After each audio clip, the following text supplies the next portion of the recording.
आज की इस कहानी के जरिए आप जानेंगे कि हमारी जिंदगी कितनी कीमती है और हमें अपनी इस कीमती जिंदगी को किस तरह जीना चाहिए। एक बार की बात है, गौतम बुद्ध अपने शिष्यों को जिंदगी से जुड़ी अच्छी बुरी चीजों का ज्ञान दे रहे थे। सभी शिष्य उनकी बातों को बहुत ध्यान से सुन रहे थे।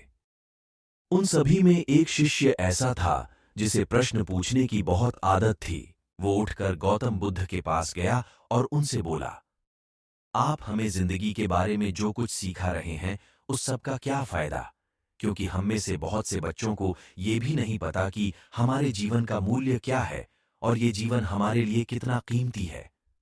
पहले आप हमें ये बताइए कि इस जीवन का मूल्य क्या है। अपने शिष्य की बात सुनकर गौतम बुद्ध अपने कक्ष में गए और एक चमकता हुआ पत्थर का टुकड़ा लेकर आए। वो टुकड़ा उन्होंने अपने शिष्य को दिया और बोले, मैं तुम्हें इस जीवन का मूल्य तब बताऊंगा जब तुम इस पत्थर का सही मूल्य पता लगाकर आओगे।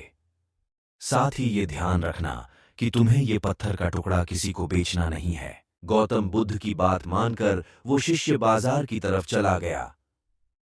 बाजार में सबसे पहले उसकी नजर एक फल बेचने वाले पर पड़ी और उसने वो पत्थर उस फल वाले को दिखाया और बोला, इस पत्थर के बदले आप मुझे कितने फल दे सकते हो?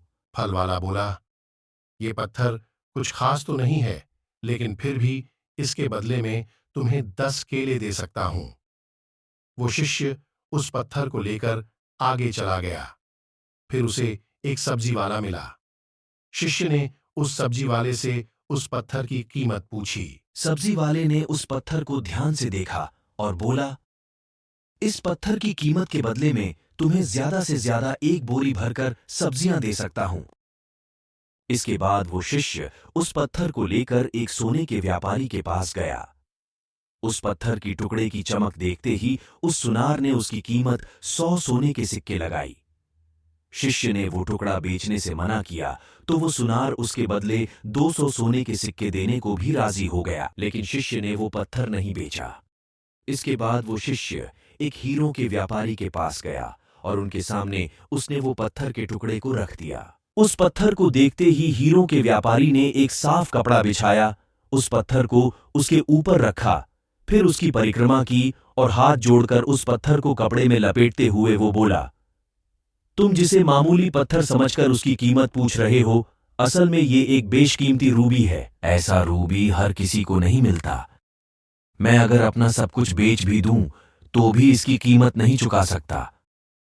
उस व्यापारी की बातें सुनकर वो शिष्य हैरान हो गया। वो दौड़ा दौड़ा सीधा बुद्ध के पास आया और उन्हें उसने जो कुछ भी बाजार में हुआ वो सब बताया। उसकी अचरज भरी बातें सुनकर गौतम बुद्ध बोले, तुम्हारे सवाल का जवाब इस रूबी की कीमत में ही छिपा है। हमारा जीवन भी एक रूबी है। रूबी की तरह ये भी बेशकीमती है, लेकिन हम इस बात को हमेशा नजरअंदाज करते हैं और अपने जीवन का मूल्य नहीं समझते। हम दूसरों को देखकर और उनके जैसा जीवन जीने की कोशिश में अपने जीवन की कीमत को कम कर देते हैं। हम ये सोचते हैं कि हमारी जिंदगी की कीमत वही है जो दूसरे हमें बताते हैं, लेकिन ये बात हमेशा ध्यान रखना कि सामने वाला अपनी हैसियत, बुद्धि और अपनी समझ के हिसाब से तुम्हारी कीमत लगाता है।